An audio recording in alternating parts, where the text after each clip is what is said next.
Video like जरूर कर लीजिए और ऐसे वीडियो लगातार फ्री में पाने के लिए चैनल को तुरंत सब्सक्राइब कर लीजिए और बेल आइकन को जरूर टैप कर लीजिए ताकि आगे भी सारे वीडियो आपको मिलते रहे। यूट्यूब में फॉलो करते हैं तो प्लीज ये वाला फ्री टेलीग्राम चैनल जरूर ज्वाइन कर लीजिएगा। सारे नोटिफिकेशन सारे अपडेट यहीं पे आते हैं, ध्यान रखिए। क्लास शुरू करने से पहले मैं आपको जानकारी देना चाहूँगी, अगर आप पेड कोर्स में इंटरेस्टेड हैं तो इन दिए गए नंबर्स पे कॉल या मैसेज करके जानकारी ले सकते हैं।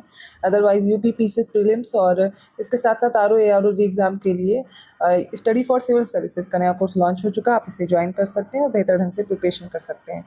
चलिए आज की क्लास स्टार्ट करते हैं। पहला प्रश्न है, निम्नलिखित का मिलान करें।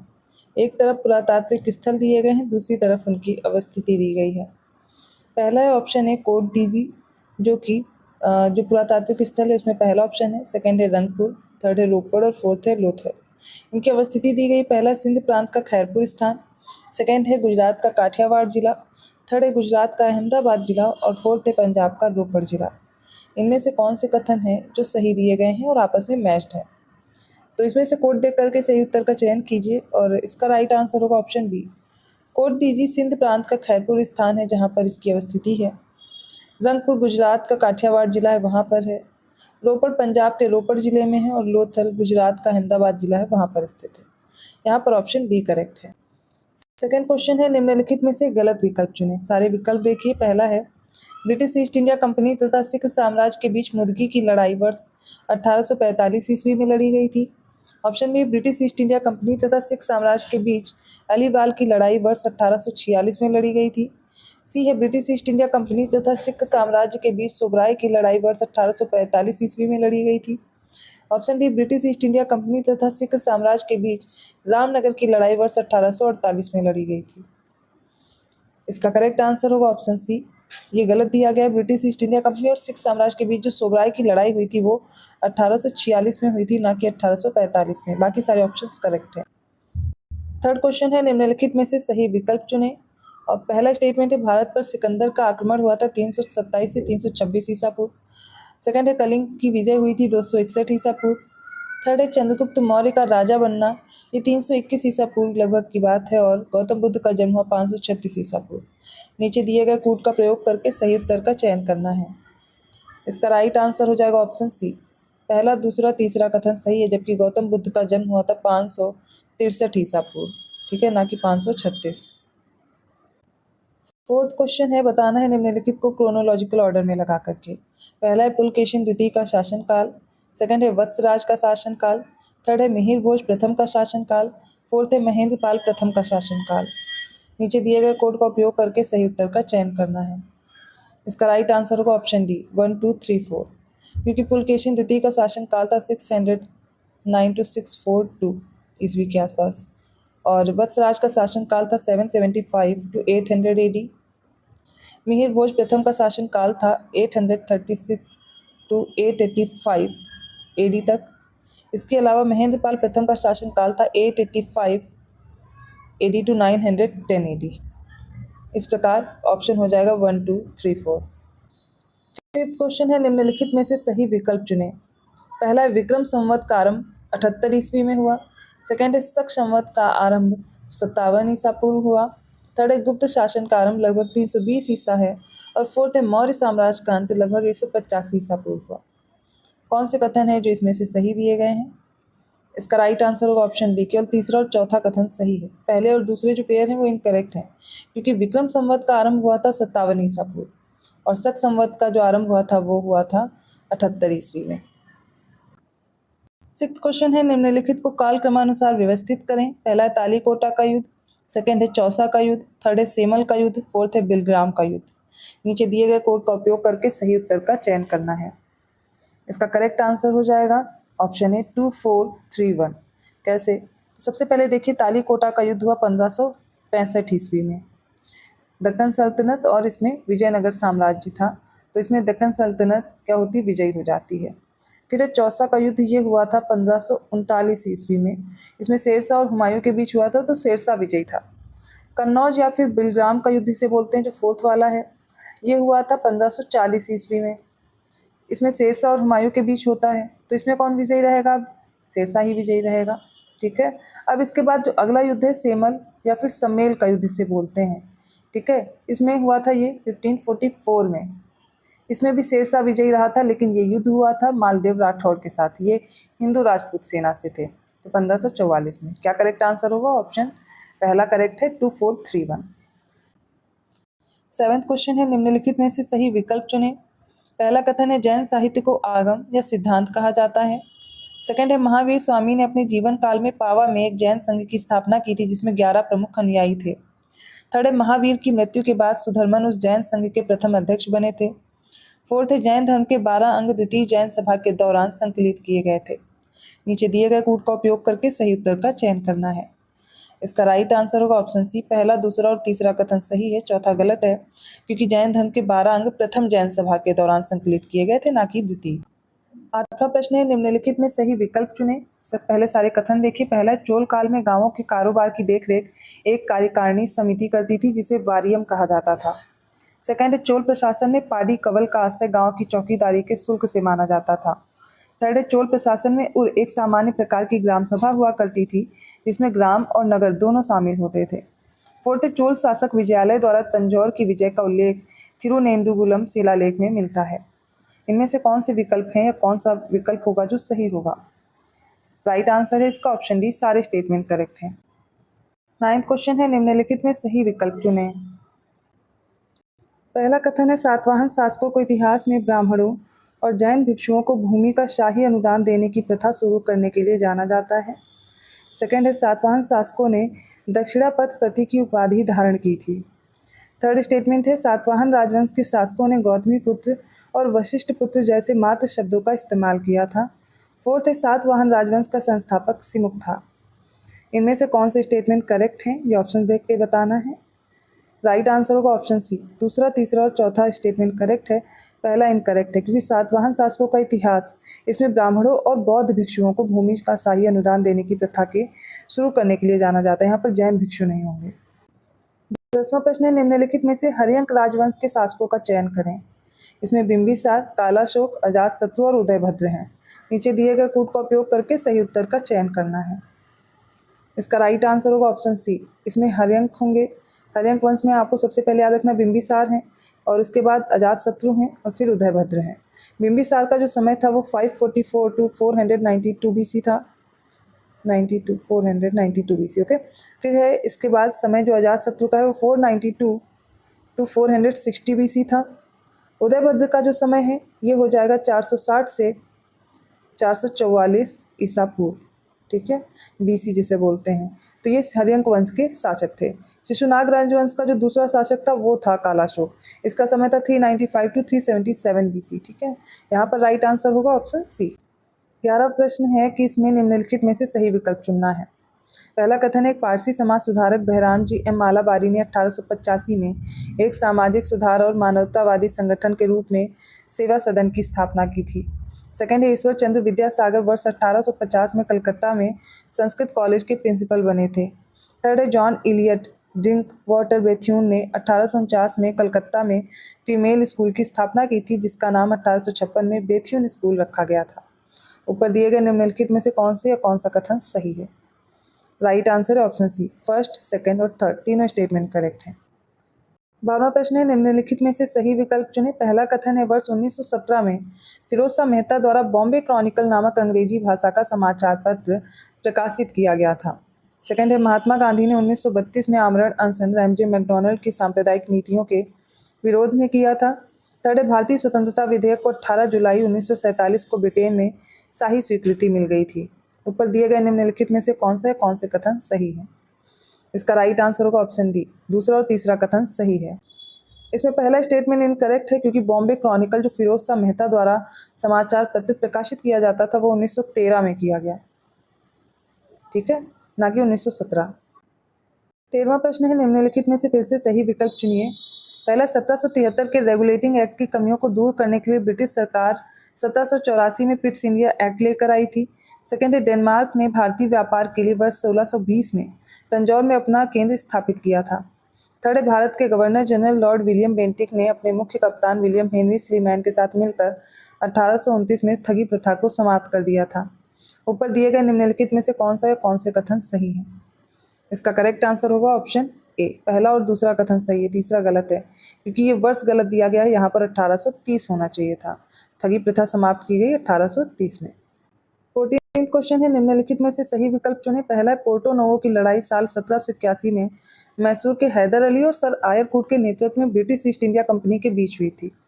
सेकंड है, कर्जन ने वर्ष 1901 में सिंचाई आयोग की स्थापना की थी जिसके अध्यक्ष सर कॉलिन कैम्पबेल स्कॉट मॉन्क्रीफ थे। थर्ड है, वर्ष 1786 में एडमिरल चार्ल्स वॉटसन को कलकत्ता पर पुनः कब्जा करने के लिए क्लाइव के सहायक के रूप में समुद्र के रास्ते भेजा गया था। ऊपर दिए गए में से कौन सा कथन सही है? इसका राइट आंसर होगा ऑप्शन ए, पहला और दूसरा कथन सही है, तीसरा गलत है क्योंकि यहाँ पर साल गलत दिया गया है। यहाँ पे वर्ष 1756 होना चाहिए था, बाकी सारा करेक्ट दिया गया है। 15वां प्रश्न है, निम्नलिखित में से सही विकल्प चुनें। पहला है, 1687 ईस्वी में जब औरंगजेब ने गोलकुंडा किले पर कब्जा कर लिया, उस समय गोलकुंडा का शासक अबुल हसन कुतुब शाह था। सेकंड है, युवाओं को बहादुर बनाने और उन्हें अपने देश की आज़ादी के लिए लड़ने में सक्षम बनाने के लिए पंडित मदन मोहन मालवीय द्वारा लाठी क्लब की स्थापना की गई थी। थर्ड है, यूनाइटेड इंडियन पैट्रियोटिक एसोसिएशन की स्थापना 1888 में सर सैयद अहमद खां द्वारा बनारस के राजा शिव प्रसाद के मदद से की गई थी। इनमें से कौन सा कथन सही है? इसका राइट आंसर हो जाएगा ऑप्शन बी, पहला और तीसरा कथन सही है। लेकिन यहाँ पर जो दूसरा कथन है वो इनकरेक्ट होगा क्योंकि लाठी क्लब की स्थापना बाल गंगाधर तिलक के द्वारा की गई थी, जिन्हें आप लोकमान्य तिलक के नाम से भी जानते हैं। राइट आंसर होगा ऑप्शन बी। चलिए 16th क्वेश्चन देखते हैं। निम्नलिखित में से सही विकल्प का चयन करना है। पहला कथन है, एक अमेरिकी पत्रकार वेब मिलर ने 1930 में महात्मा गांधी के नमक सत्याग्रह में उनके साथ रहने के दौरान विवरण दिया था। सेकंड है, 24 सितंबर 1932 को भीमराव अम्बेडकर और महात्मा गांधी के बीच पूना पैक्ट पर हस्ताक्षर किए गए। थर्ड है, पूना पैक्ट में भीमराव अम्बेडकर के साथ मदन मोहन मालवीय दूसरे हस्ताक्षरकर्ता थे। इनमें से बताना है कौन सा कथन सही दिया गया है। इसका राइट आंसर होगा ऑप्शन डी, तीनों कथन सही दिए गए हैं। 17th क्वेश्चन है, Shimla deputation viceregal lodge में आगा खान तीती के नेतृत्व में कितने प्रमुख भारतीय मुस्लिम नेताओं वाली एक सभा थी जिसने अक्टूबर 1906 में शिमला में लॉर्ड मिंटो से मुलाकात की थी? ऑप्शन ए है 32, ऑप्शन बी है 46, ऑप्शन सी 35 और ऑप्शन डी है 68। Right answer is option C, 35 थे। 18th क्वेश्चन है, निम्नलिखित में से सही विकल्प चुनें। पहला, इंडियन नेशनल लिबरल फेडरेशन की स्थापना 1919 में सुरेंद्र नाथ बनर्जी ने की थी। सेकंड है, चित्तरंजन दास को स्वतंत्रता पूर्व समय में भारत के भावी लेनिन के रूप में जाना जाता था। थर्ड है, मुस्लिम कानून और संबंधित विषयों के अध्ययन के लिए 1781 में वॉरेन हेस्टिंग्स द्वारा कलकत्ता मदरसा की स्थापना की गई थी। फोर्थ है, poverty and un British rule in India नामक पुस्तक का प्रकाशन दादा भाई नौरोजी ने 1903 में किया। इसका करेक्ट आंसर हो जाएगा ऑप्शन बी, पहला, दूसरा और तीसरा स्टेटमेंट करेक्ट है, चौथा इनकरेक्ट है क्योंकि इस पुस्तक का प्रकाशन 1901 में किया गया था। Poverty and un British rule in India दादा भाई नौरोजी की पुस्तक है। 19th क्वेश्चन है, निम्नलिखित में से गलत विकल्प का चयन करें। Option A, British East India company के सिविल सेवकों को भारतीयों की भाषाओं और रीति रिवाजों में प्रशिक्षित करने के लिए 1800 में लॉर्ड वेलेस्ली द्वारा फोर्ट विलियम कॉलेज की स्थापना की गई थी। ऑप्शन बी है, बिहार के पटना में केंद्रित सैयद अहमद बरेलवी के नेतृत्व में वहाबी आंदोलन 1820 में शुरू हुआ था। ऑप्शन सी, भारत में पहली चाय कंपनी असम कंपनी की स्थापना 1839 में असम में हुई थी। इनमें से कौन सा कथन सही है? ऑप्शन डी, इनमें से कोई भी गलत नहीं है। राइट आंसर हो जाएगा ऑप्शन डी, इनमें से कोई भी कथन गलत नहीं है, तीनों के तीनों सही हैं। 20वां प्रश्न है, निम्नलिखित में से सही विकल्प चुनें। पहला है, वर्ष 1877 में आर्य समाज का मुख्यालय लाहौर में स्थापित किया गया था। सेकंड है, भारतीय के लिए भारत का नारा स्वामी दयानंद सरस्वती द्वारा 1876 में दिया गया था। थर्ड है, महाराष्ट्र के समाज सुधारक गोपाल हरि देशमुख लोक हितवादी के रूप में प्रसिद्ध थे। फोर्थ है, 1891 में बहराम जी एम मालाबारी के प्रयासों से एज ऑफ कंसेंट एक्ट पारित हुआ था। नीचे दिए गए कूट का उपयोग करके सही कथन का चयन करना है। इसका राइट ऑप्शन होगा ऑप्शन डी, चारों स्टेटमेंट करेक्ट है। 21वां प्रश्न है, अकबर द्वारा जीते गए राज्यों के संबंध में सही विकल्प का चयन करें। पहला, वर्ष 1561 में मुगल सेनापति अब्दुल्ला खां ने चुनार में अफगानों के विरुद्ध विजयी अभियान का नेतृत्व किया था। सेकंड है, वर्ष 1564 में मुगल सेनापति आसफ खां ने गोंडवाना में वीर नारायण और दुर्गावती के विरुद्ध विजयी अभियान का नेतृत्व किया था। थर्ड है, वर्ष 1562 में मुगल सेनापति सरफुद्दीन ने मेड़ता में जयमल के विरुद्ध विजयी अभियान का नेतृत्व किया था। फोर्थ है, वर्ष 1568 में मुगल बादशाह अकबर ने स्वयं मेवाड़ में उदय सिंह और राणा प्रताप के विरुद्ध विजयी अभियान का नेतृत्व किया था। इनमें से कौन से कथन करेक्ट हैं? राइट आंसर होगा ऑप्शन सी, दूसरा, तीसरा और चौथा स्टेटमेंट करेक्ट है। पहला इनकरेक्ट है क्योंकि ये डेट गलत दी गई है। यहाँ पर 1561 नहीं होगा, 1562 में मुगल सेनापति था अब्दुल्ला खां। इसने चुनार में अफगानों के विरुद्ध विजयी अभियान का नेतृत्व किया था। 22वां प्रश्न है, एक युद्ध जो 1803 और 1805 ईस्वी के बीच लड़ा गया था उसे किस नाम से जाना जाता था? पहला है द्वितीय आंग्ल कर्नाटक युद्ध, ऑप्शन बी द्वितीय आंग्ल मैसूर युद्ध, ऑप्शन सी द्वितीय आंग्ल मराठा युद्ध और ऑप्शन डी द्वितीय आंग्ल बर्मी युद्ध। करेक्ट आंसर होगा इसका ऑप्शन सी, द्वितीय आंग्ल मराठा युद्ध के नाम से, जो कि 1803 से 1805 के बीच लड़ा गया था। बात की जाए द्वितीय आंग्ल कर्नाटक युद्ध की, ये लड़ा गया 1749 से 1754 ईस्वी के बीच। द्वितीय आंग्ल मैसूर युद्ध लड़ा गया 1780 से 1784 के बीच। तीसरा तो आप पढ़ चुके हैं, ऑप्शन डी का होगा 1852 से 1853 के बीच लड़ा गया द्वितीय आंग्ल बर्मी युद्ध। 23rd क्वेश्चन है, निम्नलिखित में से सही विकल्प चुने। पहला है, स्वामी विवेकानंद द्वारा 1897 में कोलकाता के पास बेलूर में रामकृष्ण मिशन की स्थापना की गई थी। सेकंड है, दुर्गा राम मंचराम मेहता जी ने दादोबा पांडुरंग तार खड़कर और कुछ अन्य लोगों की मदद से 22 जून 1844 को सूरत में मानव धर्म सभा की स्थापना की थी। नीचे दिए गए कोड का उपयोग करके सही उत्तर का चयन करना है। राइट आंसर ऑप्शन सी, दोनों कथन सही है। 24th क्वेश्चन है, निम्नलिखित में से सही विकल्प चुने। पहला कथन है, मोहन सिंह और रासबिहारी बोस ने वर्ष 1942 में आज़ाद हिंद फौज की स्थापना की थी। सेकंड है, नेताजी सुभाष चंद्र बोस ने 1943 में सिंगापुर में अर्जी हुकूमत आज़ाद हिंद की अस्थायी सरकार की स्थापना की थी। थर्ड है, हिंदुस्तान रिपब्लिकन एसोसिएशन की स्थापना 1924 में राम प्रसाद बिस्मिल और सचिंद्र नाथ सान्याल ने की थी। ऊपर दिए गए निम्नलिखित में से कौन सा या कौन से कथन सही है? राइट आंसर है ऑप्शन सी, तीनों करेक्ट है। 25th क्वेश्चन है, निम्नलिखित में सही विकल्प चुनें। पहला कथन है, मोहम्मद अली तथा शौकत अली ने मिलकर वर्ष 1919 में खिलाफत आंदोलन की शुरुआत की थी। सेकंड है, श्री नारायण मल्हार जोशी ने 1913 में बंबई में सोशल सर्विस लीग की स्थापना की थी। थर्ड है, पहले गैर यूरोपियन नोबेल पुरस्कार विजेता रविन्द्रनाथ टैगोर ने 1923 में विश्व भारती की स्थापना की थी। ऊपर दिए गए निम्नलिखित में से कौन सा या कौन से कथन सही हैं? राइट आंसर ऑप्शन ए, केवल पहला कथन सही है। CNM जोशी ने 1911 में, ना कि 1913 में बंबई में सोशल सर्विस लीग की स्थापना की थी। थर्ड स्टेटमेंट है, इसमें रविन्द्रनाथ टैगोर ने 1921 में विश्व भारती की स्थापना की थी, ना कि 1923 में। 26th क्वेश्चन है, निम्नलिखित में से गलत विकल्प चुनें। पहले सारे विकल्प देखिए। पहला है, बॉम्बे प्रेसिडेंसी एसोसिएशन की स्थापना 1885 में हुई थी।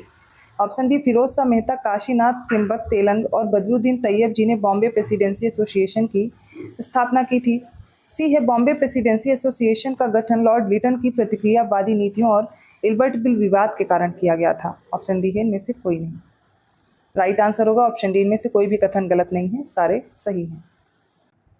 27th क्वेश्चन है, निम्नलिखित में से सही विकल्प चुनें। ऑप्शन ए है, सत्य शोधक समाज की स्थापना ज्योतिबा फुले ने 1873 में पुणे महाराष्ट्र में की थी।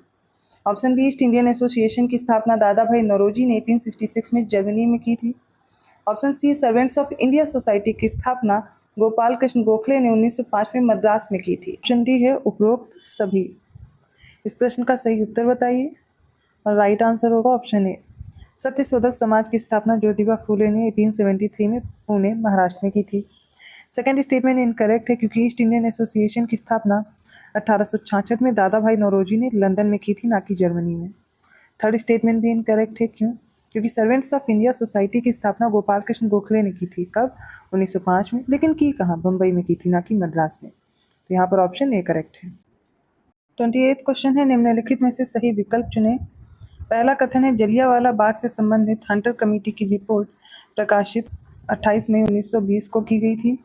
सेकंड है, 8 नवंबर 1927 को जॉन साइमन की अध्यक्षता में गठित साइमन आयोग में 7 सदस्य थे। थर्ड है, भगत सिंह और बटुकेश्वर दत्त ने मिलकर 8 अप्रैल 1927 को ब्रिटिश असेंबली में बम फेंका था और इस घटना को लाहौर षड्यंत्र केस के नाम से जाना जाता है। इनमें से कौन से कथन सही हैं? राइट आंसर है ऑप्शन डी, पहला और दूसरा कथन सही है, तीसरा इनकरेक्ट है। भगत सिंह और बटुकेश्वर दत्त ने मिल करके बम फेंका था लाहौर षड्यंत्र केस के नाम से जिसे जानते हैं। इसकी डेट 8 अप्रैल 1929 है, ना कि 27, तो 1929 में याद रखना है। 29th क्वेश्चन है, निम्नलिखित को कालक्रमानुसार क्रम में व्यवस्थित करें। पहला है मैसूर राज्य की स्थापना, सेकंड है अरावीडु वंश की स्थापना, थर्ड है मलूक दास का जन्म और फोर्थ है कृष्ण देव राय का राज्याभिषेक। नीचे दिए गए कोड का उपयोग करके सही उत्तर का चयन करना है। इसका राइट आंसर होगा ऑप्शन ए 4, 2, 3 और 1। कैसे? तो मैसूर राज्य की स्थापना हुई थी 1612 ईस्वी में। अराविडु वंश की स्थापना हुई थी 1570 ईस्वी में लगभग। मलूक दास का जन्म याद रखिए 1574 ईस्वी में हुआ और कृष्णदेवराय का राज्याभिषेक हुआ था 1509 में। बस अरेंज कर देंगे, ऑप्शन ए करेक्ट है। 30वां प्रश्न है, निम्नलिखित में से सही विकल्प चुनें। पहला है, इसमें कथन देखिए, दारा सिकों ने स्वयं अपनी देखरेख में संस्कृत ग्रंथों श्रीमद् भगवद गीता और योग वशिष्ठ का फारसी भाषा में अनुवाद कराया था। सेकंड है, बेरोजगारों की सहायता के लिए दिल्ली के सुल्तान फिरोज शाह तुगलक ने एक रोजगार कार्यालय की स्थापना कराई थी। थर्ड है, मंगोल आक्रमणकारी चंगेज खान सिकंदर लोदी के शासनकाल के दौरान भारत की उत्तर पश्चिमी सीमा पर आया था। फोर्थ है, इल्तुतमिश को खाद्यान्न पर कर समाप्त करने के लिए जाना जाता है। इनमें से कौन से कथन सही हैं? राइट आंसर होगा ऑप्शन ए, पहला और दूसरा कथन सही है। तीसरा और चौथा इनकरेक्ट है, क्योंकि मंगोल आक्रमणकारी चंगेज खान इल्तुतमिश के शासनकाल में इसके दौरान भारत की उत्तर पश्चिमी सीमा पर आया था। लेकिन यहाँ पर खाद्यान्न पर कर समाप्त करने के लिए जाने जाने वाला जो सुल्तान है वो सिकंदर लोदी है, इसमें इल्तुतमिश नहीं आएगा। ठीक है। 31st क्वेश्चन है, निम्नलिखित कथनों पर विचार करें। एक तरफ आर्टिकल दिए गए हैं और उनसे रिलेटेड प्रावधान है। तो सबसे पहला आर्टिकल 64 में राष्ट्रपति पर महाभियोग चलाने की प्रक्रिया दी गई है। सेकंड है, आर्टिकल 76 में भारत का महान्यायवादी है। थर्ड है, आर्टिकल 120 में संसद में प्रयोग की जाने वाली भाषा है। फोर्थ है, आर्टिकल 124 जिसमें राष्ट्रीय न्यायिक नियुक्ति आयोग दिया गया है। नीचे दिए गए कोड का उपयोग करके सही उत्तर का चयन करें। राइट आंसर होगा ऑप्शन बी। दूसरा और तीसरा स्टेटमेंट करेक्ट है, मतलब आर्टिकल 76 में भारत का महान्यायवादी है और आर्टिकल 120 में संसद में प्रयोग की जाने वाली भाषा है। राष्ट्रपति पर महाभियोग चलाने की प्रक्रिया के लिए आर्टिकल 61 में प्रावधान है। ठीक है। और राष्ट्रीय न्यायिक नियुक्ति आयोग 124A में है। 124 में तो सर्वोच्च न्यायालय की स्थापना और गठन दिया गया है। 32nd क्वेश्चन है, निम्नलिखित में सही विकल्प का चयन करें। पहला स्टेटमेंट है, अनुच्छेद 246 के अंतर्गत भारतीय संविधान की 7वीं अनुसूची से संबंधित प्रावधान दिए गए हैं। सेकंड है, वर्तमान समय में संघ सूची के 98 विषय हैं। थर्ड है, वर्तमान समय में राज्य सूची में 59 विषय हैं और फोर्थ है, वर्तमान समय में समवर्ती सूची में 57 सब्जेक्ट्स हैं। इस प्रश्न का सही उत्तर हो जाएगा ऑप्शन ए। पहला, दूसरा और तीसरा कथन सही है, चौथा इनकरेक्ट है, क्योंकि वर्तमान समय में समवर्ती सूची के 52 विषय हैं। अगर बात की जाए संघ सूची की, तो संविधान लागू होने के समय इसमें 97 विषय थे, अभी 98 हैं। और राज्य सूची में सबसे पहले कितने विषय थे? तो लागू होने के समय 66 विषय थे और संविधान लागू होने के बाद में अगर बात की जाए तो राज्य सूची में इस समय कितने विषय हैं? 59 हैं। और वर्तमान समय में समवर्ती सूची में 52 विषय हैं। ये लागू हुआ था संविधान तो समवर्ती सूची में 47 विषय थे। 33rd क्वेश्चन है, निम्नलिखित में से सही विकल्प चुनें।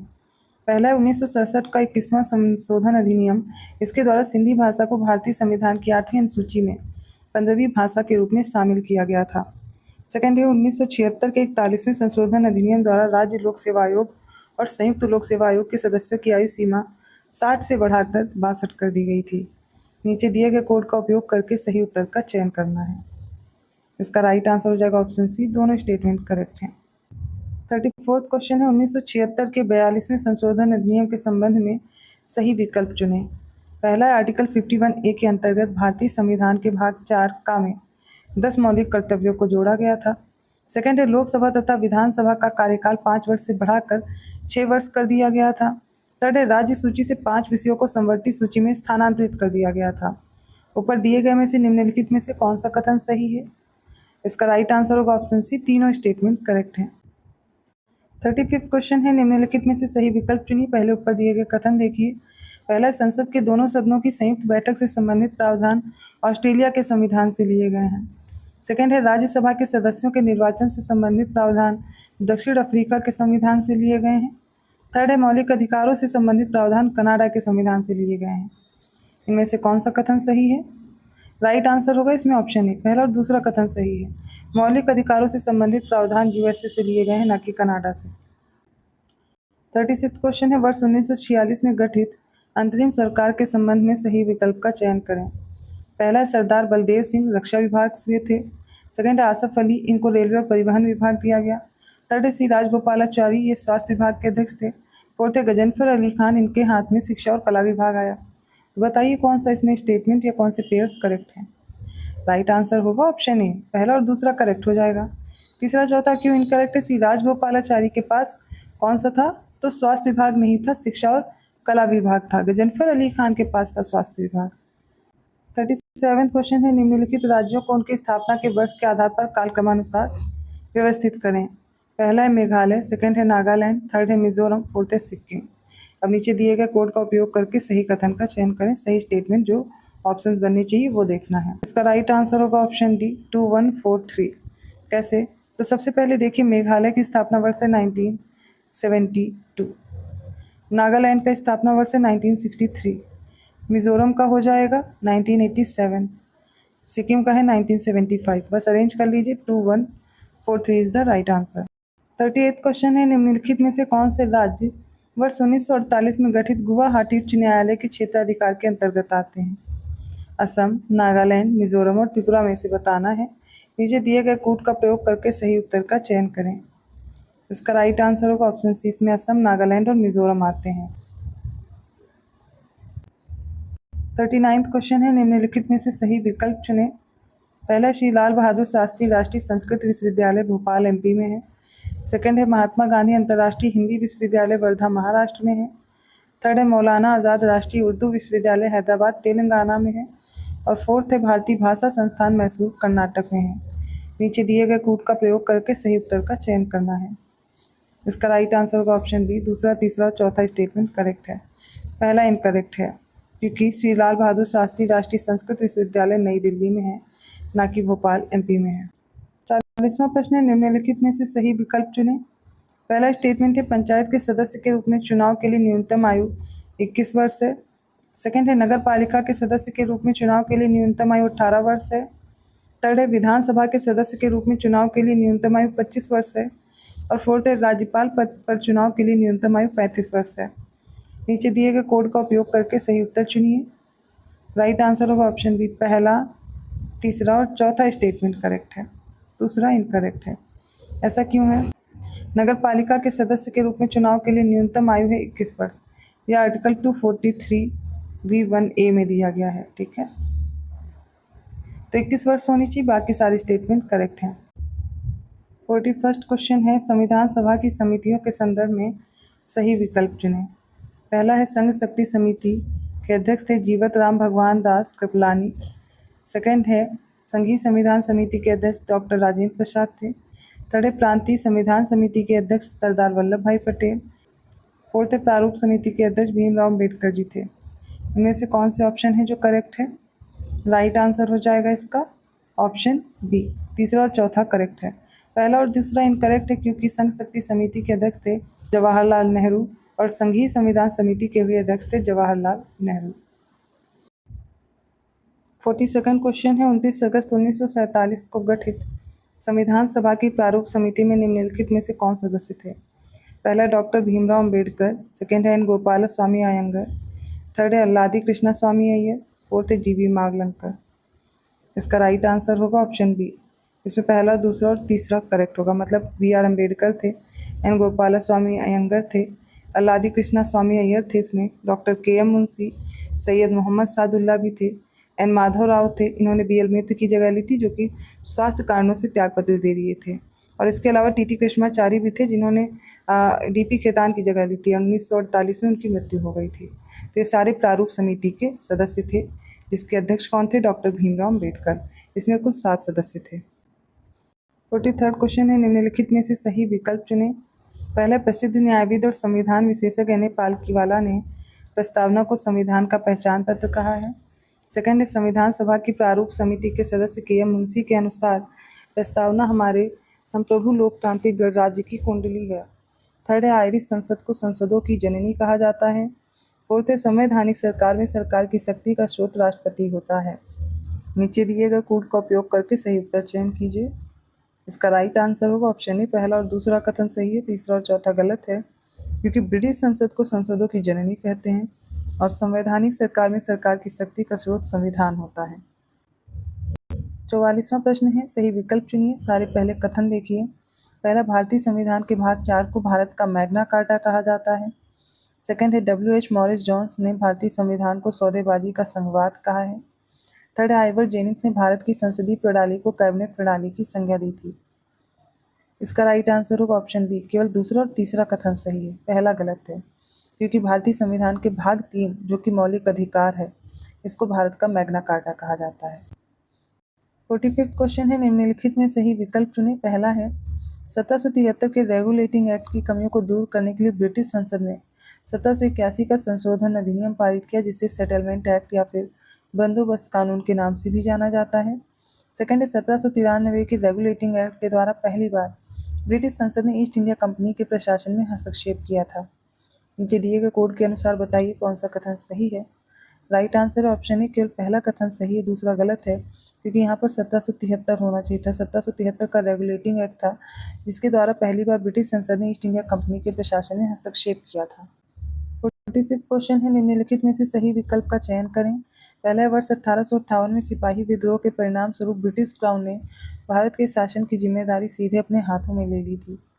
सेकंड है 1784 के पिट्स इंडिया एक्ट के अंतर्गत भारतीय प्रशासन को ब्रिटिश सरकार के सीधे नियंत्रण में लाया गया था। इनमें से कौन सा कथन सही है? राइट आंसर हो जाएगा ऑप्शन सी, दोनों कथन करेक्ट हैं। 47वां क्वेश्चन है, फिर से सही विकल्प का चयन करना है। पहला कथन है 1786 के अधिनियम के द्वारा लॉर्ड कॉर्नवालिस नियंत्रण मंडल और निदेशक मंडल के अधिकार के तहत ब्रिटिश भारत के पहले प्रभावी शासक बन गए थे। सेकंड है 1793 के चार्टर अधिनियम अंतर्गत भारत पर व्यापार के एक अधिकार को अगले 20 वर्षों की अवधि के लिए बढ़ा दिया गया था। थर्ड है 1833 के चार्टर अधिनियम के द्वारा गवर्नर जनरल की परिषद में एक कानूनी सदस्य को सम्मिलित किया गया था। ऊपर दिए गए निम्नलिखित में से कौन से कथन सही हैं? राइट आंसर ऑप्शन सी, तीनों स्टेटमेंट करेक्ट हैं। 48वां क्वेश्चन है, निम्नलिखित में सही विकल्प का चयन करें। पहला है भारत सरकार अधिनियम 1858 के द्वारा पहली बार गवर्नर जनरल की परिषद के विधायी और प्रशासनिक कार्यों को अलग कर दिया गया था। सेकंड 1853 के चार्टर अधिनियम द्वारा भारत के गवर्नर जनरल का पदनाम बदलकर भारत का वायसराय कर दिया गया था। थर्ड है भारतीय परिषद अधिनियम 1909 के तहत पृथक निर्वाचक मंडल की अवधारणा को स्वीकार करके मुसलमानों के लिए सांप्रदायिक प्रतिनिधित्व की एक प्रणाली शुरू की गई थी। ऊपर दिए गए निम्नलिखित में से कौन से कथन सही है? राइट आंसर ऑप्शन डी, केवल तीसरा कथन सही है। पहला क्यों गलत है? क्योंकि ये हुआ था 1853 के चार्टर अधिनियम के तहत, और ये जो गवर्नर जनरल का पदनाम बदलकर वायसराय किया गया वो 1858 के अधिनियम के तहत किया था, और जो विधायी और प्रशासनिक कार्यों को अलग किया गया था वो 1853 का एक्ट था, भारत सरकार अधिनियम।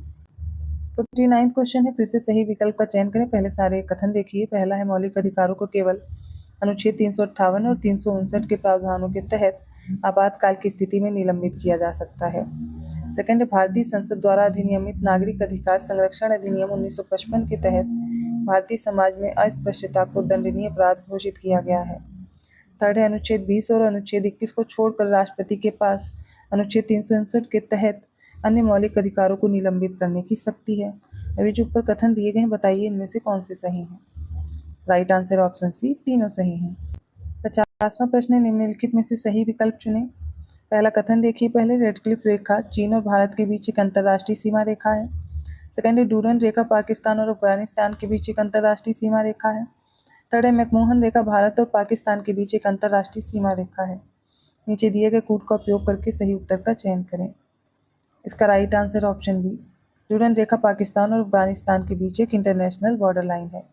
लेकिन मैकमोहन रेखा जो है ये है भारत और चीन के मध्य, रेडक्लिफ लाइन है भारत और पाकिस्तान के मध्य।